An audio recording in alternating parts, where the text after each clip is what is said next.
How y'all doing? We're live. Hi. Hey, Live. from Facebook land. Hi, guys. Happy Friday. Welcome to our weekly session with Richard Smith, myself, Inga Springman, and our favorite VA expert in the Philippines, Gerard. Gerard Jones. Gerard Jones. Yeah, Gerard is Yeah, a real name. I always wonder, like, why is Jones on Facebook? And I'm like, it's Gerard. They're like, who's Gerard? yeah. Gerard Jones. Jones is my second name. And Uh, yeah, it's 12 midnight here in the Philippines. So hello everybody. Thank hello. you for tuning in. Awesome. So I am happy to be here. I know it's kind of a different day. We did last Friday, so now we're being consistent. So we're doing it this Friday. So happy Friday. I hope everyone is having a great week. It's almost like to the end of October, right? Halloween's right around the corner. It's And crazy. yeah. So Time to ramp up.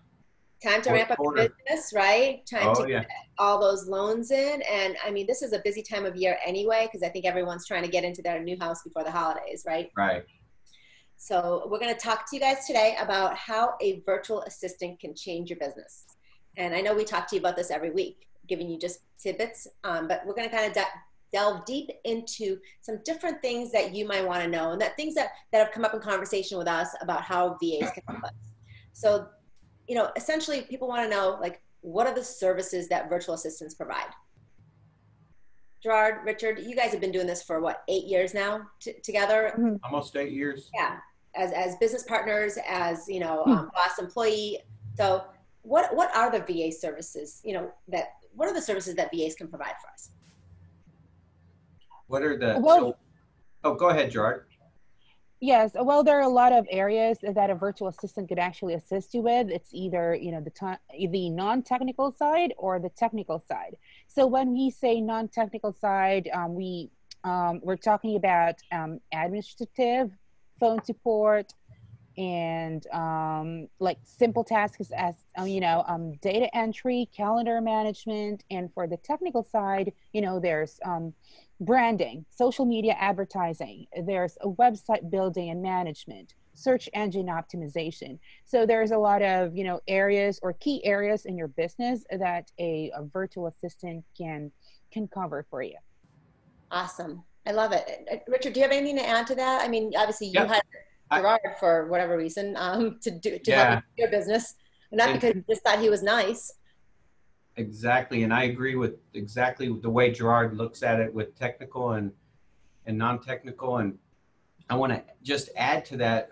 I like to also look at it as a virtual assistant can help you with two things. One, grow your business and bring more business in, whether you're a realtor, loan officer, or insurance agent, whoever, but grow your business. And then two, have more freedom. So grow. And what I mean by that is allowing you, because we're all in sales one way or another, allowing you to focus on your money making activities, being in front of potential buyers, sellers, whoever that client is. And that's the 20% that you do that brings you 80% of your business. And then allowing your VA to work for you in the background as a team, helping you do things that would take you away from those money making activities. And that's why so many people that we've helped hire virtual assistants for, almost always they increase their business because they're focusing on those money making activities, and the VAs, not only helping them grow their business, but have more freedom. So, and then exactly what Gerard said, helping with the phone call, social media, branding, everything and anything that takes time away from that. So people have probably told you, and the phone calls that you've had, and in the strategy sessions that you've had, that they've had, bad experiences with virtual assistants. I mean, or hey, I heard a friend of a friend had a virtual assistant and it didn't work out. What's the number one reason why a virtual assistant wouldn't work out? So what, you want me to answer, Gerard? Because Yeah. we actually have there's really two main reasons, because it's funny you say that. I love that question because we hear that. And there's really, and I'll be honest, it was the same mistake I made at the very beginning. The number one reason why somebody will say it didn't work, or it just, I heard that it doesn't work, Number one reason is they had the wrong person. They went out, found a virtual assistant, whether they're in the Philippines or wherever, even somebody in-house. The biggest mistake is hiring the wrong person. And when it's the wrong person and it's not the right fit, it just always doesn't work. So that's where Gerard is so good with Remote Assistant Scout, is matching up the right person. The second thing is not having a good plan and good expectation from the beginning on what you guys are going to do together. What your virtual assistant's going to do. How are they going to run their day? Like the people that have had issues or haven't had success with it, number two is they don't, like, it becomes a job, and you shouldn't, having a virtual assistant it shouldn't be taking time away from you. So as long as you put the right onboarding, and Gerard does this and helps out at the beginning on everybody that he helps hire, is having those right expectations up front, giving the virtual assistant kind of the expectation, what their day is going to look like, what they're going to time block, 2 hours from 8 to 10 doing social media, 10 to 12 outbound phone calls, 12 to 2 something else, and then additional, with that. And then having, and this one's missed a lot, is a lot of people will micromanage their VA as opposed to managing by results. So I would never tell a virtual assistant that I need you to make 100 calls today.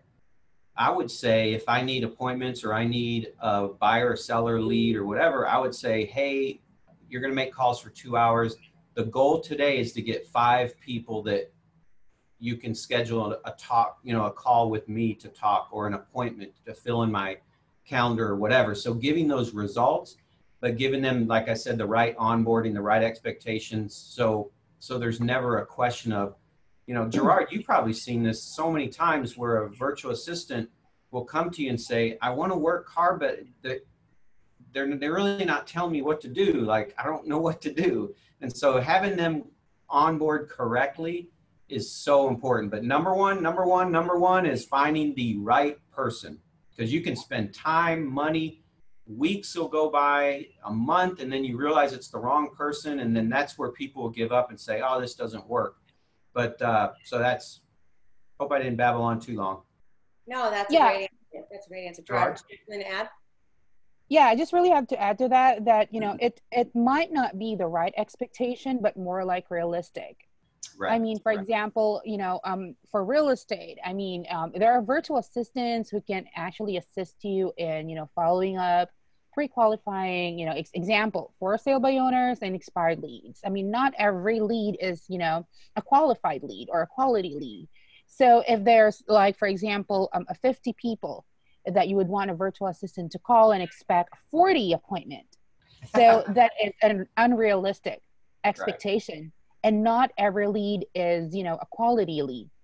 So this is something that you really need to put into consideration, that, your leads are, a combination of good and bad. Yep. And I'm going to touch on that real quick. And because a lot of times we make a mistake of leads and expectations on leads, like you said, but it's also not always the first call that gets the person to want to talk to the realtor or the loan officer. It's the consistent follow-up. And the hardest thing for us to do as realtors, loan officers, or whoever, is to consistently follow up, because it may be the 8th or 9th call where the lead is saying, you know what, yes, I'm ready. And it's timing. So that expectation, like you said, Gerard, it's the same thing. It's it's not about one call and how many leads did you get. It's about the consistency, and it takes time. When a potential buyer logs online and leaves their information to find out more about, like, how much their house is worth, or typical leads that people buy, whether they're Zillow, realestate.com, the time that when they put their information in and then that lead goes to realtors, loan officers, or whoever, the majority of those people, it takes 9 months before they're ready to start looking right then and there. So most of the time we're always looking for that instant lead, and we're not, cultivating those leads. And so that's where a VA can help, is you put a system together with consistent follow-up, and then within 3, 4, 6, 12 months, that's when you're getting the results. And so I agree 100%, Gerard. That was a good point. Yeah. And oh, go ahead, Gerard. yeah, and that's where the virtual assistant can actually come in, to implement everything in a consistent way. That, because it's not just really all about calling. I mean, are you doing email marketing stuff? Are you doing text marketing? Yeah. And if you're not able to, get a hold of a lead today, I mean, are you supposed to call them tomorrow or the next year? And if you don't have somebody like a double to assist you with, and then, it might cost you and your business. Exactly. Absolutely. I totally agree. And I always equate it like, I mean, when you see an avalanche, for instance, it's not that one snowball that set it off. It was the buildup of the process. So you guys, you'll see results, but they might take a little bit of time. Like with anybody else that you're hiring, your expectations should be of that. Expect to hire someone, put them at their job, give them the tools, right, so that they can be successful, and let them go to work and have those expectations. Like you said, not to make 100 calls a day, but to make 5 appointments for the day. Right. That really kind of takes the pressure off of anybody that you're hiring, whether it's an in-house assistant or a virtual assistant. And it gives you something to kind of baseline the performance on. So great points, you guys. So the other question I had, and which is pretty much what a lot of people ask, is what about data security? I mean, you're trusting people that you don't know overseas, that you've never met in person, with your data. How do we answer that? Gerard? Mr. Smith? So I look at it a couple ways. Before I answer that, though, I do want to let everybody know that if you want a free consultation, kind of a strategy call, you have additional questions, just DM myself, Inga, or Gerard, and just let us know. So it's that easy. Good 15-minute call, answer questions or whatever. But so to answer you, Inga, I look at it a couple ways. Like, one of the questions is, what about my passwords and logins, et cetera, et cetera.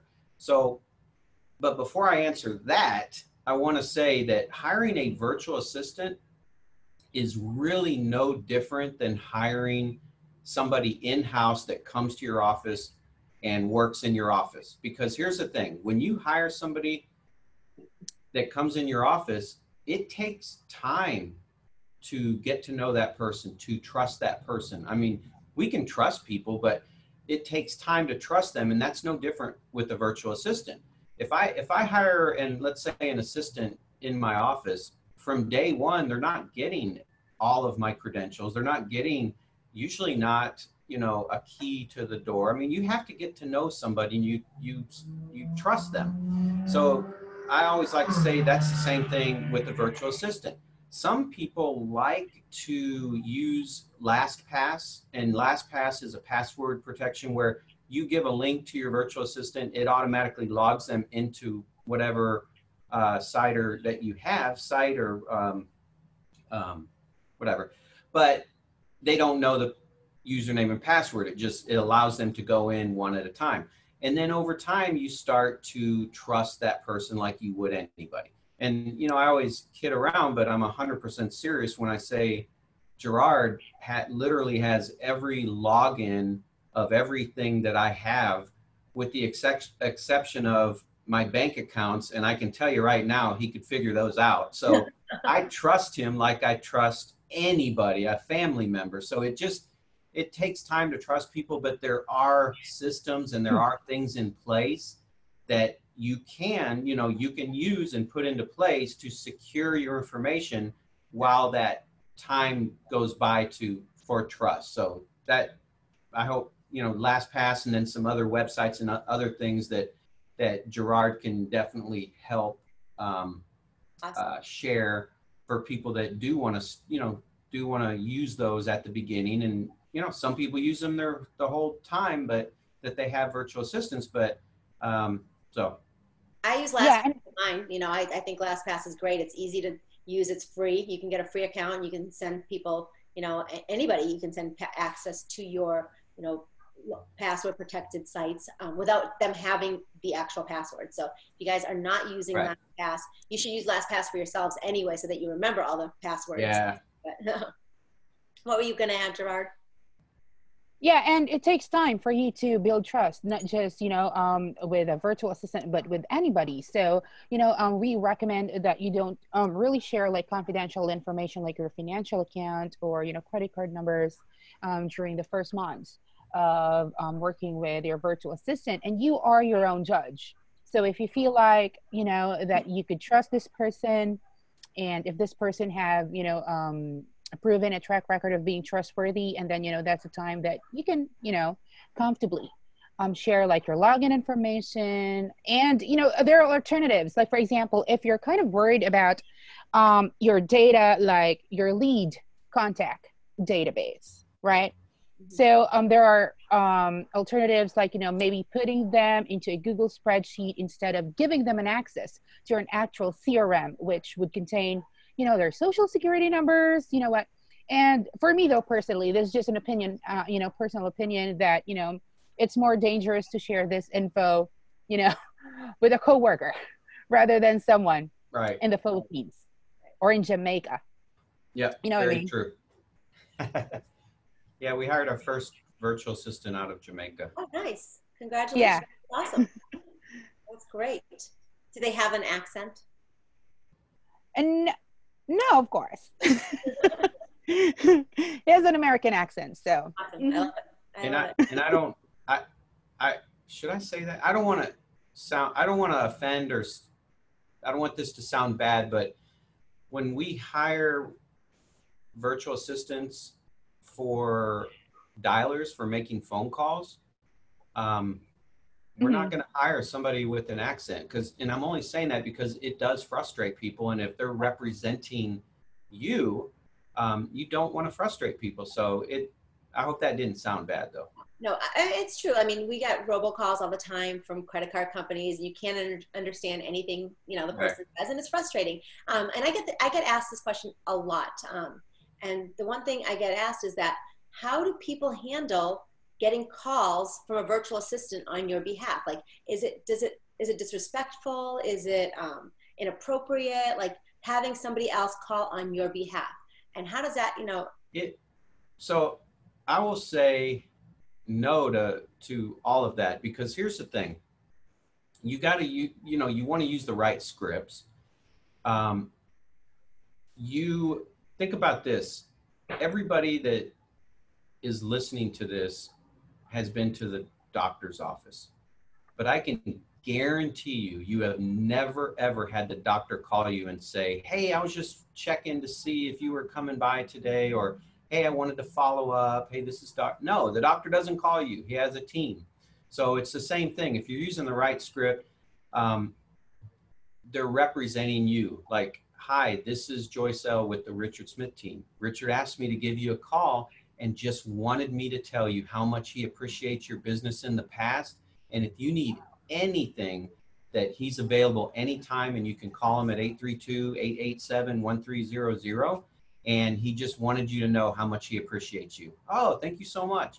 So, and that's an example of calling a past client. And I have a lot of people ask me that, Inga, that, how they want to hear from you, not your assistant or not your virtual assistant or not your team member. Now, no, they do, but it's okay when you have someone else call.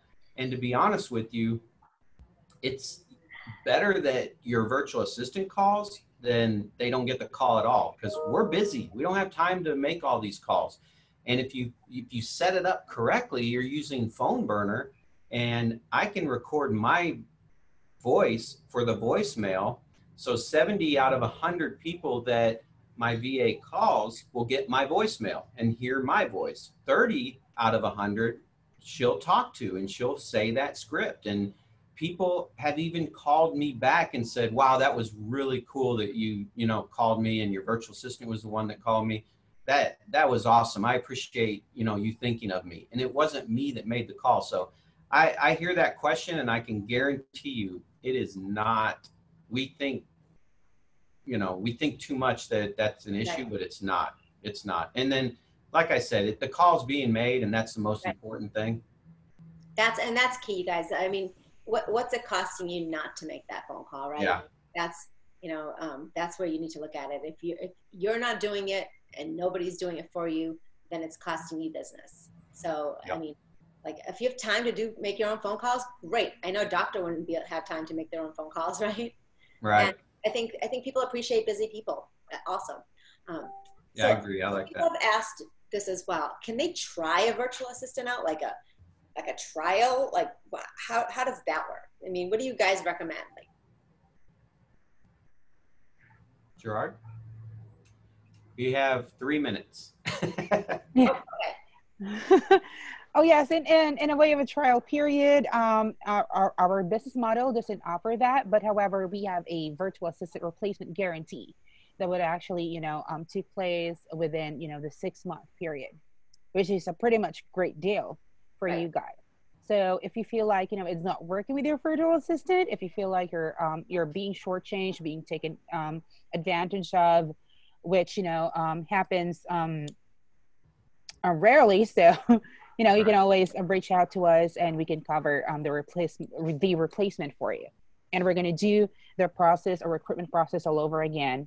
What you call this? Cost free. So awesome. Yeah, and it's, you know, remote assistant scout is really different and really cool in regards to most of the VA services out there. Is we help match the best of the best VA with you, and that is a one-time fee to do that. So there's no middleman on the hourly pay.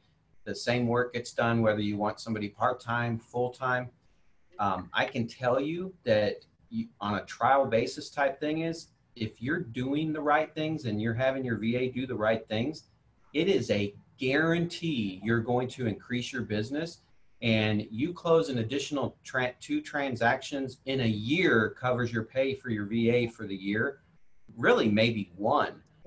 And so it's more about, and I might get some haters out there for saying this, but it's more about you and what you do than your VA and what your VA does, because you've got to put the right things in place. But then if your VA is taking care of so much, like social media, database, making phone calls, you as a salesperson, realtor, loan officer, you got to do your part. You've got to do those money-making activities, because now you have time.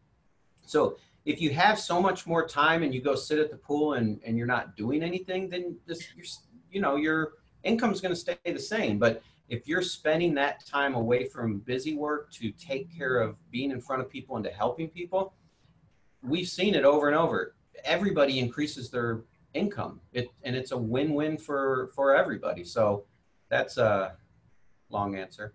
Awesome. Yeah. Well, we don't have much time, so let's, you know, what I want to do, because Gerard's got to run. He's got to place another awesome remote assistant. So let's wrap this up today, you guys. It's Friday, and how can people get a hold of you, Gerard, you, Richard, if they want to get started today? Yeah, so if you guys are wanting to learn more about, you know, virtual assistants, feel free to contact Richard, DM us here, or Angus Springman, and we'll take it from there. Yep. Awesome. Thanks, guys. Have a wonderful weekend, and happy placements there, Gerard. Have good interviews. We'll see you guys. Have fun. Y'all have a great weekend. Yeah, take care. Thank you.